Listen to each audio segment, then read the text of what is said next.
안녕하세요. 강태성입니다. 이번 주 대상경주 분석 방송을 시작하도록 하겠습니다. 이번에 살펴볼 경주는 서울에서 펼쳐지는 과천시장배 대상경주가 되겠습니다. 지난주는 여기저기 너무 크게 터졌습니다. 굉장히 좀 어려운 경마일이었는데 이럴 때일수록 전문가 입장에서 중심을 잡아주고 그래야 되는데 제가 그러질 못했습니다. 성적이 상당히 부진한 성적을 거두었는데 방송 시작하기 전에 먼저 사과의 말씀 시작하도록 하겠습니다. 하여튼 지난주 면목 없는 성적 정말 죄송하고 이번 주는 철저하게 준비해서 꼭 역전시키는 경마일을 만들도록 하겠습니다. 과천시장배입니다. 경주 조건은 혼합 오픈 1200m입니다. 그렇기 때문에 2세 암말 한정 경주입니다. 그런데 외산 경주이기 때문에 외산마도 출전을 하지만 여기에 이제 국산마들이 많이 도전을 했습니다. 굉장히 좀 많은 국산마들이 도전을 하고 있는데 사실 외산마는 4두밖에 없고 국산마가 거의 대부분이라고 할 수가 있습니다. 부산도 좀 비슷한 상황입니다. 아무래도 외산 신마들의 대비가 좀 늦어졌던 부분이 좀 있기 때문에 아무래도 국산 육군에서 단계를 밟고 올라온 마필들은 경주 경험을 많이 하다 보니까는 경주에 대한 적응력이 높고 그래서 국산 암말들의 능력치 또한 이번에 절대 무시할 수 없습니다. 한두 살펴보도록 하겠습니다. 부중은 54kg 동일 부중입니다. 동일 부중으로 달고 뛰고 가장 많은 인기를 모을 마필은 아마 파이어걸과 라운 자이언트입니다. 파이어걸은 외산마인데 외산에서 좀 일찍 데뷔를 했습니다. 그래서 2연승을 거두고 있고 라운 자이언트도 상당히 좀 빠르게 성장을 하고 있는 국산 경주마입니다. 파이어걸 같은 경우는 박어른 기수가 기승을 할 예정이고 부마는 파이오니아 오브 더 나일입니다. 파이오니아 오브 더 나일은 2019년도에 죽었습니다. 그런데 그 죽었을 때 당시 교배료가 11만 불입니다. 상당히 교배료가 높았고 이 파이오니아 오브 더 나일의 국내 자마 중에 유명한 말은 바로 이 문학치프가 있습니다. 문학치프가 파이오니아 오브 더 나일 자마이고 혈통적으로 본다면 긴거리도 충분히 소화할 수 있는 시수말 중에 하나가 파이오니아 오브 더 나일이 되겠습니다. 모마는 저스트 비카인드고 미국 경매가가 3만 불입니다. 물론 이 이후에 개별 구매로 들어왔기 때문에 돈을 더 줬을 수도 있고 이게 1세 때 경매였습니다. 그래서 자세한 실거래가는 제가 확실히 알 수는 없지만은 어쨌든 이 파이오니어 오브 더 나일이 윈스타팜에서 시스마를 생활을 했던 마필이고 이 저스트 비카인드도 윈스타팜에서 종빈마로 생활을 한 걸로 알고 있습니다. 그래서 교배료에 크게 영향을 받아서 붙인 것은 아닌 것으로 보이고 어쨌든 1세 때 3만 불에 좀 낮은 가격. 그러니까 파이오니아 오브 더 나일의 자마들의 경매가를 생각한다면 상당히 좀 낮은 가격에 팔렸던 마필입니다. 국내 대비해서는 역시 50조답게 2연성으로 빠르게 성장 중입니다. 선행도 가능하고 선입도 가능합니다. 특히 직전경주 막판 1000m 경주였습니다. 1000m 경주에서 막판 보여준 탄력은 상당히 인상적이었습니다. 그리고 1200도 경험을 했고 1200에서도 우승을 거뒀고 1분 14초 4라는 기록을 거두었습니다. 그래서 파이어걸이 앞장을 못 가더라도 직전 경주 보여준 탄력이라면은 충분히 이번에 강력한 우승 후보로 손색이 없는 마필입니다. 지금 이 순서는 네이팅 순서입니다. 네이팅이 가장 높은 마필이 파이어걸이고 그 다음 나온 자이언트입니다. 그렇다고 네이팅이 높다고 해서 이런 마필들, 그러니까 외산 마필 같은 경우는 4군부터 시작하기 때문에 기본적으로 네이팅 자체가 높게 형성이 되어 있는 것은 감안을 해야 됩니다. 그 다음 살펴볼 마필은 나온 자이언트입니다. 이 마필은 머스킨맨의 자마이고 나온 비트와 전형제마입니다. 나온 비트도 상당히 좀 좋은 경주력 자체를 보여주었던 마필이고 박태준 기수가 그동안 기승을 했는데 부상으로 문세인 기수가 기승 예정입니다. 이 마필 역시 빠르게 성장 중인 마필입니다. 직전 우승으로 5군에서 우승을 해서 이제 4군으로 승군을 했는데 사실 이 마필 같은 경우는 고개가 약간 높습니다. 그래서 모래에 대한 반응은 미지수이고 모래를 맞고 맞았을 때, 그러니까 정확하게 정통으로 모래를 맞았을 때 어떨지는 좀 검증이 필요합니다. 물론 데뷔전 선입 전개를 했지만은 앞선 마필이 외곽으로 전개를 했기 때문에 상대적으로 내측에 있으면서 모래를 안 맞았습니다. 그리고 그 다음 경주 2전째 모래를 맞고 따라가는데 그 선두마 뒤에서 2선 좀 외곽 돌면서 따라가는데 확실히 모래를 맞고 가자 종반 걸음이 덜 나왔습니다. 하지만 직전 경주 선행을 가고 경합을 했습니다. 페이스가 굉장히 빨랐는데 경합을 하면 직선에서 무대 저했는데 뭐 14마 신차 낙성을 거뒀습니다. 기록도 1분 12초 8이라는 아주 우수한 기록을 작성을 했습니다. 머스키맨 자마답게 빠르게 성장을 하고 있고 거리적인 부담감도 없고 다만 모래에 대한 반응이 미지수이긴 하지만은 모래에 대한 모래를 맞았을 때 경주력이 100% 안 나온다는 단점이 있긴 하지만은 그래도 오히려 계속해서 모래를 맞아봤다는 것이 오히려 강점이 될 수도 있습니다. 어쨌든 제가 봤을 때는 이 라운 자이언트가 강력한 우승 후보이지 않나 생각을 합니다. 그 다음 살펴볼 마필은 메디치 울프입니다. 부마는 구스 사마리탄입니다. 경매가가 72,000불이었습니다. 상당히 고가에 도입된 마필이고 지금 현재는 이 구스 사마리탄의 교배료가 7,500불이지만 이 메디치 울프를 임신을 했을 때 교배를 했을 때 당시는 12,500불이었습니다. 그러니까 교배료가 한 5,000불 다운이 됐는데 이 구스 사마리탄 같은 경우는 한란자 할리데이의 마지막 시수말입니다. 그러니까 미국에서는 한란자 할리데이로 뻗어나갔고 국내에서는 한란이 매니피로 뻗어나갔습니다. 그래서 미국과 한국에서 모두 좋은 시순말들을 생산을 했던 그런 계열이 바로 이 한란 계열입니다. 지금 스톤캣 계열 중에서 유일하게 살아남아 있는 마필이고 이 한란자 할리데이는 현재 미국 최고의 시순말이라고 할 수 있는 인투 미스치프라든가 의 부마입니다. 그래서 이 한란자 할리데이가 제일 마지막으로 뽑은 시수말이 바로 이 구스 사마리탄이기 때문에 나름 국내 경마와 좀 잘 맞는 부분은 분명히 있습니다. 데뷔전 양호한 탄력을 보이면서 이착을 했는데 데뷔전 걸음만 놓고 본다면 이 파이그 이어걸한테는 같이 뛰었습니다. 그래서 두 마필이 같이 뛰었는데 경주력 자체는 좀 밀리는 모습인데 데뷔전이었던 것을 감안을 한다면 계속해서 성장 가능성은 높은 마필이고 그래서 마냥 데뷔전 파이어걸보다 못하는 해갖고 지울 수 있는 그런 마필은 아닙니다.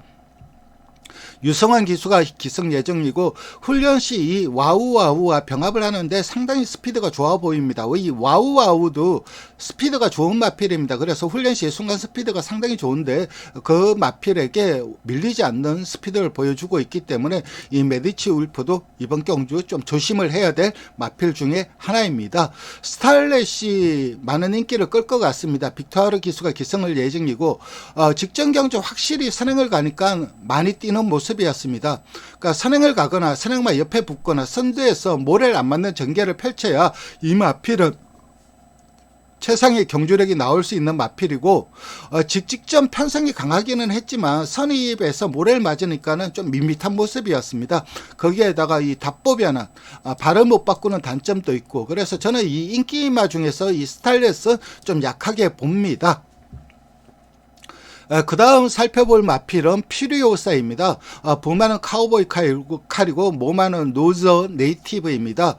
형제마들이 다 잘 뛰었습니다. 하이퍼 루프도 잘 뛰었고 백두전기도 잘 뛰었습니다. 하이퍼 루프가 아니라 하이퍼 루프입니다. 제가 오타가 났는데 임다빈 기수가 기승을 할 예정이고 데뷔 후 2연승을 한 이후에 누키 스테이크스 문화일보배 계속해서 대상과 특별경주에 출전을 하고 있는데 누키 스테이크스 경주 같은 경우는 출발이 안 좋았습니다. 그래서 내측 선입을 했는데 이 자이언트 펀치한테 좀 밀리는 걸음을 보여주었고 직접 문화일보배는 게이트가 최외곽이다 보니까는 전개를 못 풀었습니다. 외곽 무리한 전개를 하고 무리한 만큼 걸음이 안 나왔습니다.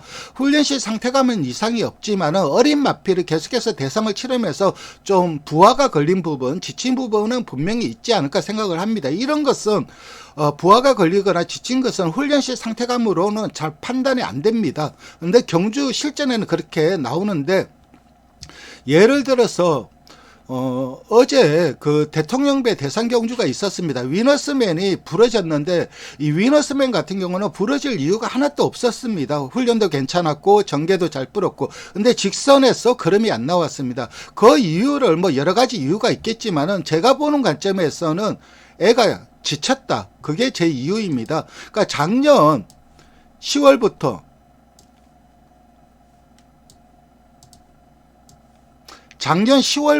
올 11월까지 9번의 경주를 치러왔습니다. 그 구전의 경주 동안 대상 경주가 하나, 둘, 셋, 넷, 다섯, 여섯, 일곱, 여덟 8개의 대상 경주를 치렀습니다. 12달 동안 8개의 대상 경주를 치렀다. 이거는 거기에다 뭐 서울, 부산 왔다 갔다 하면서 서울 원정까지 왔다 갔다 하면서 말이 좀 지칠 때도 되지 않았나 생각을 합니다. 그게 이번 대통령대에 그대로 발현이 됐고 만약에 그랑프리 때 또 올라온다 그러면 상당히 위험할 수도 있습니다. 제가 조교사면 안 올려보낼 것 같습니다. 그랑프리에. 어쨌든 그래서 이 위너스맨이 졸전을 펼쳤고 반면에 나운퍼스트 같은 경우는 진입 불량으로 강제적으로 출전 정지 2개월을 먹었습니다. 그러니까 어쩔 수 없이 2개월을 쉬었는데 그 쉬었던 게 이 말한테 약이 되지 않았을까 그렇게 생각하면서 이번 대통령 배가 좀 터지는 그런 일이 일어난 것으로 판단이 되는데 말이 역길로 셌는데 어쨌든 이 필요사 같은 경우도 좀 그런 부분이 분명히 있지 않을까. 그러니까 이 지친 부분은 부하가 걸렸다는 거는 훈련 때 잘 판단이 안 됩니다. 위너스맨도 훈련은 좋았습니다. 그럼에도 기록 자체가 안 나왔기 때문에. 하지만 마필이 가지고 있는 기본적인 능력치, 그러니까 자신의 능력이 자신의 컨디션이 100%고 자신의 능력을 100% 발휘한다면 이 편성에서 충분히 자력으로 입상 가능한 마필인데 제가 말씀드린 그런 부분이 좀 불안 요소입니다. 문학송을 살펴보겠습니다.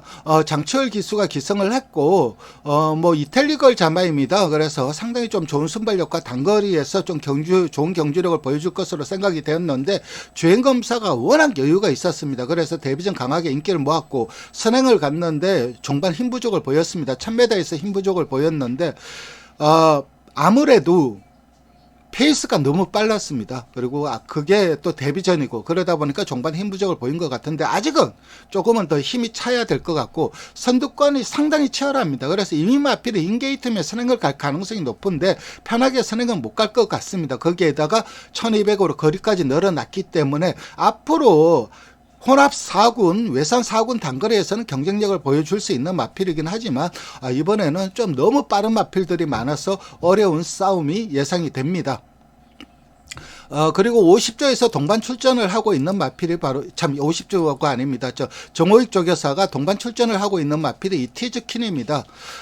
부마는 티즈나우이고 부마가 이때 지금은 시스말 생활을 안 하지만은 티즈킨을 교배했을 때 교배료가 5만 불입니다. 티즈나우는 미국에서 뭐 검증된 시스말입니다. 미국의 최고의 시스말 중에 한두였고 오랜 기간 시스말 생활을 하면서 뭐 켄터키 더비 우승마부터 시작해갖고 뛰어난 경주마들을 엄청 많이 생산을 했습니다. 그리고 이 모마인 쿨은 목장에서 정비마로스의 기대치가 있었기 때문에 아주 비싼 시스말들과 교배를 했습니다.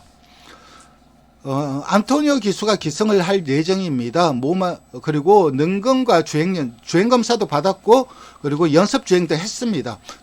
두 경주 모두 앞선에서 전개를 하면서 모래를 안 맞았습니다. 그래서 모래에 대한 검증이 필요하긴 하지만 순발력이 탁월한 마필이고 직선에서 주행을 보면 두 번 다 주행이 흔들리는데 이게 힘이 더 차서 흔들린다기보다는 아직까지 발 바꿈에 익숙치 않아서 발을 바꾸기 위해서 주행이 흔들린 것으로 판단이 됩니다. 그리고 주행이 흔들린 이후에 발은 바꾸었습니다.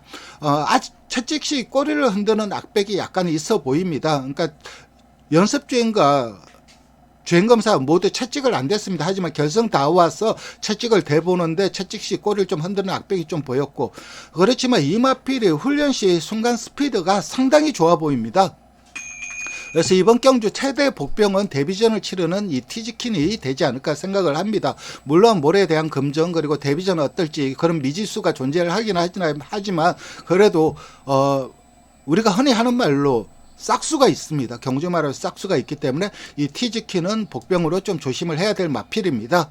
그 다음 살펴볼 마필은 글로벌 참가입니다. 김동수 기수가 기승을 할 예정이고 데뷔 전 선입 전개인데 도주를 해버렸습니다. 앞선 마필이. 그래서 뭐 선입전개 같지 않은 선입전개이죠. 제2의 선행성으로 뛰었고, 그리고 직전 경주 선행을 가자 사마신차 낙성을 거두었습니다. 그러니까 이 님의 참가 자마로는 영천 솔레미오가 있습니다. 어제 그 우승을 하면서 고배당을 터뜨린 그런 마필인데 최근 좋은 걸음을 보이고 있으나 선두권이 상당히 강합니다. 그리고 상대들도 강하고, 그리고 거리 첫 도전에 전개의 불투명함이 있기 때문에 저도 뭐 최근 좋은 걸음 자체를 보여주고 있긴 하지만 저는 이번에 좀 어려운 싸움을 할 것으로 예상이 됩니다. 그 다음 살펴볼 마필은 걸작선입니다. 보마는 올드 패션드이고 모마는 아르고 챔프인데 이동화 기수가 기승을 할 예정입니다. 출발이 좀 안 좋은 마필입니다. 출발이 지사에서 안 좋은 마필인데 그래서 좋은 성적을 못 보이고, 직직전 같은 경우는 낙마한 말의 영향으로 전개가 꼬였습니다. 그리고 데뷔전 때 사실 전개가 꼬인 부분도 있고, 하지만 직전 경주 선행을 가자 우승을 거뒀습니다. 1200 첫 거리 도전이고, 그리고 거리 첫 도전은 아닙니다. 1200을 한번 뛰었고 1분 14초 4의 기록으로 직전에 우승을 하긴 했지만 선행이 힘든 편성이고 무엇보다 답법 연환을 못합니다. 발을 못 바꾸기 때문에 좀 어려운 싸움이 예상이 됩니다. 그 다음 살펴볼 마필은 성실공주 핑크입니다. 조금 복병의 가능성은 분명히 있다고 생각을 합니다. 그래서 저도 이 마필을 지울지 가져갈지는 현장에서 최종 결정을 할 거고, 멀로 기수가 기승을 합니다. 그러니까 데뷔 전에 하정훈 기수가 탔는데 주행검사가 워낙 좋았기 때문에 많은 인기를 모았는데 실전성 페이스에서는 그 주행검사 때 보여준 그 탄력이 안 나왔습니다. 하지만 직전 경주 멀로가 기승을 하자 물론 선행을 간 부분이 있긴 하고 편성이 약하긴 했지만은 페이스가 상당히 빨랐습니다. 그런데 그 막판까지 자기 걸음은 유지를 했습니다. 그래서 이 성실공주 핑크도 결코 좀 무시할 수 없는 전력이다. 선행가기 힘든 편성이고 직전 경주력을 보면 무시할 수는 없지만 이번에 편성이 너무 강한 부분이 있어요. 그래서 섣불리 판단을 좀 못 내리는 부분이 있긴 한데 이 마필은 기수의 자극에 대한 반응이 상당히 좋습니다. 즉 다시 말해서 기수가 몰아내기가 어려운 마필이 아닙니다. 그래서 이 성실공주 핑크도 좀 관심을 가져야 되는 마필입니다. 그 다음 살펴볼 마필은 투혼 기상입니다. 부마는 한샘, 모마는 해운대 기상인데 데뷔전 선입 전개 후 우승을 했는데 약편성에 불량주로라 좀 쉽게 뛴 부분이 있고, 선입 검증이 되었지만 편성이 강하고, 그리고 1200 늘어난 거리가 결코 유리해 보이지는 않고, 그리고 상대들의 전력이 너무나 강했기 때문에 이번에 좀 어려운 싸움이 예상이 됩니다. 그래서 이번 경주 상당히 좀 어려운 경주입니다. 되는 마필도 많고, 어쨌든 저는 이 라온 자이언트의 선정 가능성을 가장 높게 보고, 그 다음 이 파이어걸이라든가 메디치 울프 이런 마필들, 그리고 퓨리오사 이런 마필들도 충분히 자력으로 입상 도전 가능한데 복병은 티즈킨이다. 그리고 여기에 굳이 한 마필을 더 보자면은 이 성실공주 핑크도 가능성이 있다. 이렇게 정리하도록 하겠습니다. 예, 오늘도 방송을 찾아주셔서 감사드리고 마지막으로 좋아요와 구독 부탁드리겠습니다. 감사합니다.